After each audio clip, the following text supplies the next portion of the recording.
एक गुरु और शिष्य घने जंगल के रास्ते से अपने आश्रम जा रहे थे। अंधेरा काफी हो चुका था, तो शिष्य ने अपने गुरु से कहा, गुरुजी, आज अंधेरा काफी हो चुका है और ये जंगल खतरों से खाली नहीं। क्यों ना आज रात आसपास के गांव में विश्राम करें? हाँ बस, यही उचित होगा। कुछ दूर चलने के बाद उन्हें एक कुटिया में रोशनी जलते हुए दिखाई दिया और वो दोनों उस कुटिया की तरफ आगे बढ़ने लगे।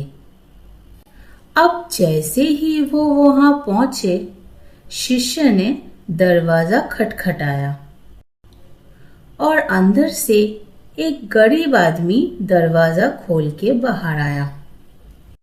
बस, हम अपने आश्रम जा रहे थे।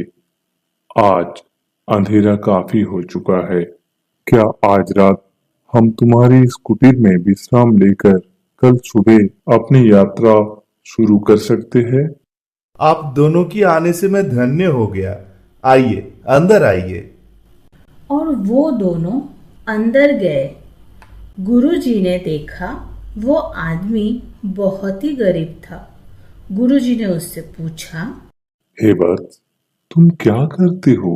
गुरुजी, मेरे पास एक जमीन है।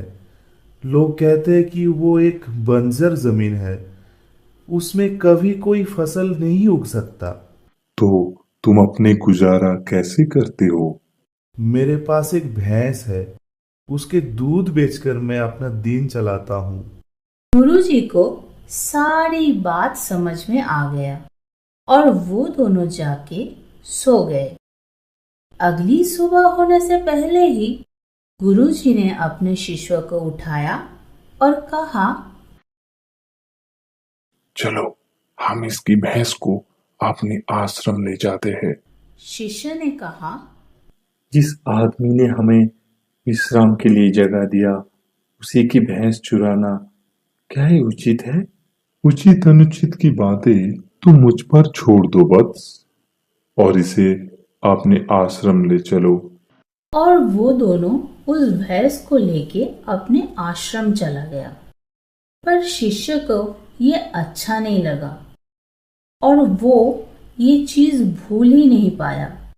ऐसे ही 10 साल बीत गए।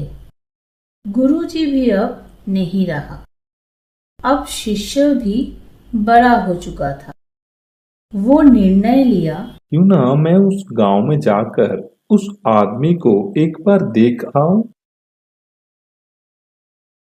उस गांव में पहुंचने के बाद वो देखा वो आदमी अब बहुत अमीर हो चुका था। उससे जाके वो पूछा, क्या आप मुझे पहचान सकते हो? मैं 10 साल पहले अपने गुरुजी के साथ आपके घर आए थे। हाँ, मैं फिर से आपको देखकर धन्य हो गया।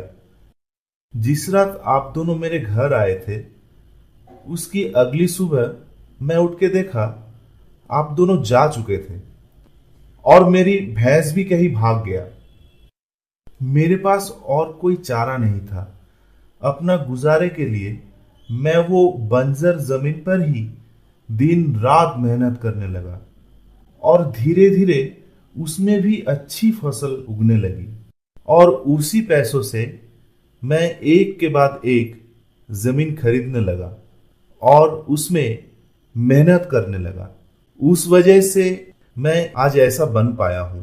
शिष्य को सारी बात समझ में आ गया था कि क्यों उसके गुरुजी इस आदमी की भैंस उससे छीन के ले गया था।